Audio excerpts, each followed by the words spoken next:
नमस्कार दोस्तों, स्वागत है आपका हमारे चैनल पर। तो हमारी आज की कहानी है भारतीय संस्कृति में रची बसी सरस्वती नदी की कहानी। तो चलिए शुरू करते हैं।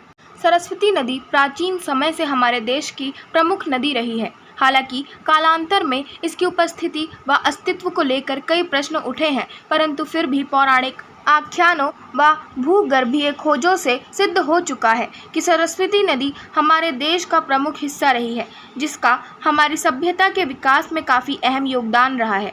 भारत में सरस्वती के अस्तित्व से जुड़े पौराणिक व वैज्ञानिक आख्यान भारतीय सभ्यता के विकास में इसका योगदान तथा इसके विलुप्त होने के कारणों को जाने इस लेख से।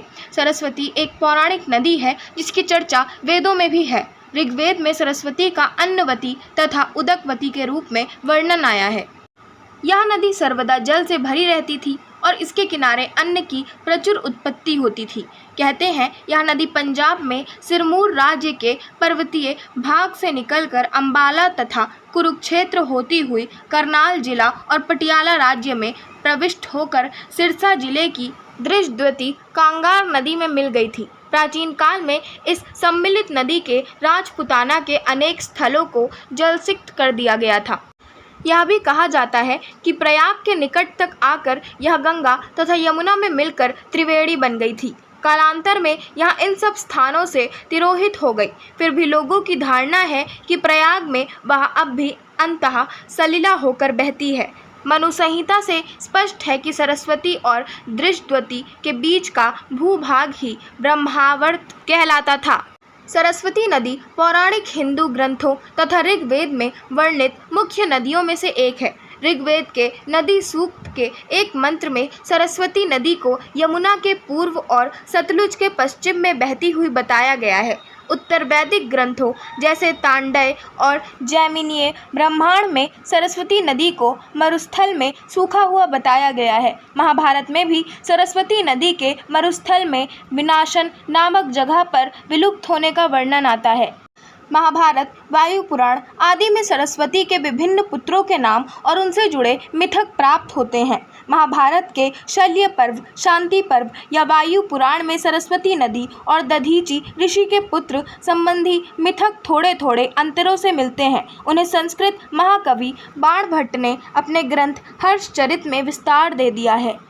वह लिखते हैं, एक बार 12 वर्ष तक वर्षा न होने के कारण ऋषिगण सरस्वती का क्षेत्र त्याग कर इधर उधर हो गए, परंतु माता के आदेश पर सरस्वती पुत्र सारस्वती वहां से कहीं नहीं गया। फिर सुकाल होने पर जब तक वे ऋषि वापस लौटे तो वे सब वेद आदि भूल चुके थे। उनके आग्रह का मान रखते हुए सारस्वती ने उन्हें शिष्य रूप में स्वीकार किया और पुनः श्रुतियों का पाठ करवाया। सरस्वती का अस्तित्व ऋग्वेद तथा अन्य पौराणिक वैदिक ग्रंथों में दिए सरस्वती नदी के संदर्भों के आधार पर कई भूविज्ञानी मानते हैं कि हरियाणा के राजस्थान होकर बहने वाली मौजूदा सूखी हुई घग्घर हकरा नदी प्राचीन वैदिक सरस्वती नदी की एक मुख्य सहायक नदी थी, जो 5000 से 3000 ईस्वी पूर्व पूरे प्रवाह से बहती थी। उस समय सतलुज तथा यमुना की कुछ धाराएं सरस्वती नदी में आकर मिलती थीं। इसके अतिरिक्त 2 अन्य लुप्त हुई नदियां दृष्टावती और हिरण्यवती भी सरस्वती की सहायक नदियां थीं। लगभग 1900 ईस्वी पूर्व तक भूगर्भीय बदलाव की वजह से यमुना सतलुज ने अपना रास्ता बदल दिया तथा दृष्टावती नदी के 2600 ईस्वी पूर्व सूख जाने के कारण सरस्वती नदी भी लुप्त हो गई। ऋग्वेद में सरस्वती नदी को नदीत्मा की उपाधि दी गई है। वैदिक सभ्यता में सरस्वती ही सबसे बड़ी और मुख्य नदी थी। इसरो द्वारा किए गए शोध से पता चला है कि आज भी यह नदी हरियाणा, पंजाब और राजस्थान से होती हुई भूमिगत रूप में प्रवाहमान है। ऋग्वेद में संदर्भ ऋग्वेद की चौथी पुस्तक मंडल को छोड़कर सरस्वती नदी का सभी मंडलों पुस्तकों में कई बार उल्लेख किया गया है। केवल यही ऐसी नदी है जिसके लिए ऋग्वेद की ऋचा में पूरी तरह से समर्पित स्तवन दिए गए हैं। प्रशस्ति और स्तुति वैदिक काल में सरस्वती की बड़ी महिमा थी और इसे परम पवित्र नदी माना जाता था, क्योंकि इसके तट के पास रहकर तथा इसी नदी के पानी का सेवन करते हुए ऋषियों ने वेद रचे और वैदिक ज्ञान का विस्तार किया। इसी कारण सरस्वती को विद्या और ज्ञान की देवी के रूप में भी पूजा जाने लगा। सरस्वती ऋग्वेद में केवल नदी देवी के रूप में वर्णित है। इसकी वंदना 3 संपूर्ण तथा अनेक प्रकीर्ण मंत्रों में की गई है, किंतु ब्रह्मांड ग्रंथों में इसे वाणी की देवी या वाच के रूप में देखा गया है, क्योंकि तब तक यह लुप्त हो चुकी थी, परंतु इसकी महिमा लुप्त नहीं हुई और उत्तर वैदिक काल में सरस्वती को मुख्यतः वाणी के अतिरिक्त बुद्धि या विद्या की अधिष्ठात्री देवी भी माना गया है। अन्य वैदिक ग्रंथों में संदर्भ ऋग्वेद के बाद के वैदिक साहित्य में सरस्वती नदी के विलुप्त होने का उल्लेख आता है। इसके अतिरिक्त सरस्वती नदी के उद्गम स्थल की प्लक्ष प्रस्वन के रूप में पहचान की गई है, जो यमुनोत्री के पास ही अवस्थित है। यजुर्वेद की वाजस्नेही संहिता 34.11 में कहा गया है कि 5 नदियां अपने पूरे प्रवाह के साथ सरस्वती नदी में प्रविष्ट होती हैं। ये 5 नदियां पंजाब की सतलुज, रावी, व्यास, चेनाब और दृष्टावती हो सकती हैं। रामायण में उल्लेख वाल्मीकि रामायण में भरत के कैकय देश से अयोध्या आने के प्रसंग में सरस्वती और गंगा को पार करने का वर्णन है। सरस्वती नदी के तटवर्तीय सभी तीर्थों का वर्णन महाभारत में शल्य पर्व के 35वें से 54वें अध्याय तक सविस्तार दिया गया है। इन स्थानों की यात्रा बलराम ने की थी। जिस स्थान पर मरुभूमि में सरस्वती लुप्त हो गई थी उसे विंशन कहते थे। महाभारत में वर्णन महाभारत में तो सरस्वती नदी का उल्लेख कई बार किया गया है। सबसे पहले तो यह बताया गया है कि कई राजाओं ने इसके तट के समीप कई यज्ञ किए थे। वर्तमान सूखी हुई सरस्वती नदी के समांतर खुदाई में 5500 से 4000 वर्ष पुराने शहर मिले हैं, जिनमें पीली बंगा, काली बंगा और लोथल भी है। यहाँ कई यज्ञ कुंडों के अवशेष भी मिले हैं, जो महाभारत में वर्णित तथ्य को प्रमाणित करते हैं। महाभारत में यह भी वर्णन आता है कि निषादों और मलेच्छों से द्वेष होने के कारण सरस्वती नदी ने इनके प्रदेशों में जाना बंद कर दिया, जो इसके सूखने की प्रथम अवस्था को दर्शाती है। साथ ही यह भी वर्णन मिलता है कि सरस्वती नदी मरुस्थल में विनाशन नामक स्थान पर लुप्त होकर किसी स्थान पर फिर प्रकट होती है। महाभारत में वर्णन आता है कि ऋषि वशिष्ठ सतलुज में डूबकर आत्महत्या का प्रयास करते हैं, जिससे नदी 100 धाराओं में टूट जाती है। यह तथ्य सतलुज नदी के अपने पुराने मार्ग को बदलने की घटना को प्रमाणित करता है, क्योंकि प्राचीन वैदिक काल में सतलुज नदी सरस्वती में ही जाकर अपना प्रवाह छोड़ती थी। उद्गम स्थल तथा विलुप्त होने के कारण महाभारत में मिले वर्णन के अनुसार सरस्वती नदी हरियाणा में यमुना नगर से थोड़ा ऊपर और शिवालिक पहाड़ियों से थोड़ा सा नीचे आदि बद्री नामक स्थान से निकलती थी।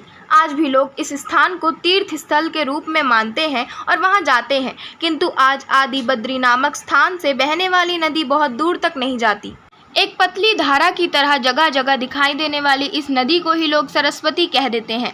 वैदिक और महाभारत कालीन वर्णन के अनुसार इसी नदी के किनारे ब्रह्मावर्त थे, कुरुक्षेत्र था, लेकिन आज वहाँ जलाशय है। जब नदी सूखती है तो जहाँ जहाँ पानी गहरा होता है वहाँ वहाँ तालाब या झीलें रह जाती हैं, और ये तालाब और झीलें अर्धचंद्राकार शक्ल में पाई जाती है।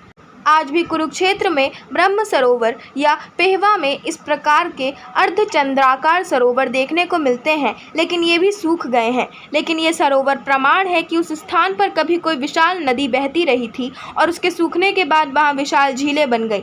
भारतीय पुरातत्व परिषद के अनुसार सरस्वती का उद्गम उत्तरांचल में रूपण नाम के हिमनद ग्लेशियर से होता था। रूपण ग्लेशियर को अब सरस्वती ग्लेशियर भी कहा जाने लगा है।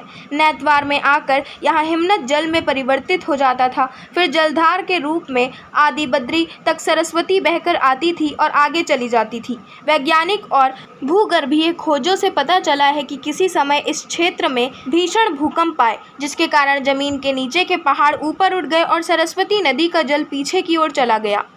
वैदिक काल में एक और नदी दृष्टवती का वर्णन भी आता है। यह सरस्वती नदी की सहायक नदी थी। यह भी हरियाणा से होकर बहती थी। कालांतर में जब भीषण भूकंप आए और हरियाणा तथा राजस्थान की धरती के नीचे पहाड़ ऊपर उठे तो नदियों के बहाव की दिशा बदल गई। दृष्टवती नदी, जो सरस्वती नदी की सहायक नदी थी, उत्तर और पूर्व की ओर बहने लगी। इस दृष्टवती को अब यमुना कहा जाता है। इसका इतिहास 4000 वर्ष पूर्व माना जाता है। यमुना पहले चंबल की सहायक नदी थी। बहुत बाद में यह इलाहाबाद में गंगा से जाकर मिली। यही वह काल था जब सरस्वती का जल भी यमुना में मिल गया। ऋग्वेद काल में सरस्वती समुद्र में गिरती थी, जैसा ऊपर भी कहा जा चुका है। प्रयाग में सरस्वती कभी नहीं पहुंची। भूचाल आने के कारण जब जमीन ऊपर उठी तो सरस्वती का पानी यमुना में गिर गया, इसलिए यमुना के साथ सरस्वती का जल भी प्रवाहित होने लगा। सिर्फ इसीलिए प्रयाग में 3 नदियों का संगम माना गया, जबकि भूगर्भीय यथार्थ में वहाँ 3 नदियों का संगम नहीं है, वहाँ केवल 2 नदियाँ हैं। सरस्वती कभी भी इलाहाबाद तक नहीं पहुँची। आशा करती हूँ आपको हमारी आज की कहानी सरस्वती नदी के बारे में पसंद आई होगी। अगर आपको हमारी आज की कहानी पसंद आई हो तो हमारे चैनल को सब्सक्राइब करें, वीडियो को लाइक करें और बेल आइकन दबाना ना भूलें। धन्यवाद।